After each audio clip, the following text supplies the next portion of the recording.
मध्य प्रदेश कांग्रेस प्रदेश अध्यक्ष जीतू पटवारी की मुश्किलें वीर भारत न्यास की जमीन से जुड़े विवाद में बढ़ती नजर आ रही हैं। वीर भारत न्यास की ओर से आयोजित प्रेस कॉन्फ्रेंस में न्यास के वकीलों ने बताया कि जीतू पटवारी द्वारा लगाए गए उन आरोपों को पूरी तरह झूठा और मानहानिकारक बताया गया है, जिनमें उन्होंने 1 रुपए में लगभग 500 करोड़ रुपए की जमीन दिए जाने का दावा किया था। न्यास की ओर से कहा गया है कि इन आरोपों से संस्था और उसके सचिव श्री राम तिवारी की सार्वजनिक छवि को गंभीर नुकसान पहुंचाया गया है। इसी आधार पर जीतू पटवारी को 5 करोड़ रुपए का मानहानि नोटिस भेजा गया है। वकीलों ने स्पष्ट किया है कि यदि जीतू पटवारी 3 दिनों के भीतर सार्वजनिक रूप से मीडिया के सामने आकर अपने आरोपों पर खेद व्यक्त करते हुए माफी मांग लेते हैं तो न्यास आगे कोई कानूनी कार्रवाई नहीं करेगा,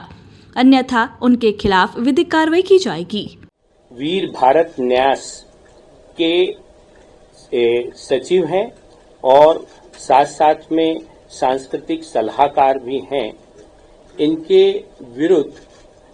कांग्रेस प्रदेश अध्यक्ष श्री जीतू पटवारी ने 26 जून 2026 को दिल्ली में एक प्रेस वार्ता की थी और उस प्रेस वार्ता में वीर भारत न्यास को लेकर 500 करोड़ का घोटाला और 1 रुपए में जमीन सौंपने का जो आरोप लगाया था, उस आरोप के संबंध में मैं आप लोग को बताना चाहता हूं कि उनको ऊपर इस आरोप के अलावा अन्य मिथ्या लांछन और लगाए गए थे और उन सारे मिथ्या लांछनों के आधार पर जो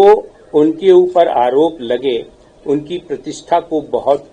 जो है हानि पहुंची है। उसके संबंध में हमने अभी वर्तमान में कांग्रेस प्रदेश अध्यक्ष श्री जीतू पटवारी को एक नोटिस दिया है कि वह जो उन्होंने बगैर कोई तथ्यों की जानकारी लिए बगैर कोई प्रूफ के उन्होंने जो आक्षेप हमारे पक्षकार के ऊपर लगाए हैं, तिवारी जी के ऊपर जो आक्षेप लगाए हैं, उसके संबंध में हमने आज उनको डिफेमेशन का नोटिस दिया है और उस डिफेमेशन के नोटिस में उनसे उसको मानहानि भी कहते हैं, उनकी प्रतिष्ठा को धूमिल करने की बात भी अपन कह सकते हैं।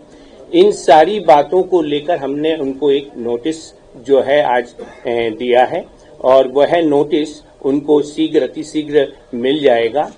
जिसमें हमने उनसे यह कहा है कि 3 दिन के अंदर सार्वजनिक रूप से उनके द्वारा जो मिथ्या कथन किए हैं, उस मिथ्या कथन के संबंध में जो है स्पष्टीकरण दें और उसकी माफी मांगे और माफी यदि मांग लेते हैं तो उनके खिलाफ हम कोई कार्रवाई नहीं करेंगे। साथ ही साथ सार्वजनिक रूप से प्रेस, मीडिया, प्रिंट मीडिया सब में इस बात का खेद व्यक्त करते हुए वो एक विज्ञप्ति जारी करें और उस विज्ञप्ति के आधार पर हम स्पष्टीकरण दें कि ये किस प्रकार का नोटिस और उसमें वो माफी मांगे और साथ ही साथ मेरे पक्षकार को जो इस लांछन से जो प्रतिष्ठा को ठेस पहुंची है और ठेस पहुंचने के साथ साथ उनका जो पूरा जीवन जो उन्होंने एक सत्यनिष्ठा के आधार पर, ईमानदारी के आधार पर कार्य किया है, उस पर जो धब्बा लगा है, उसके एवज में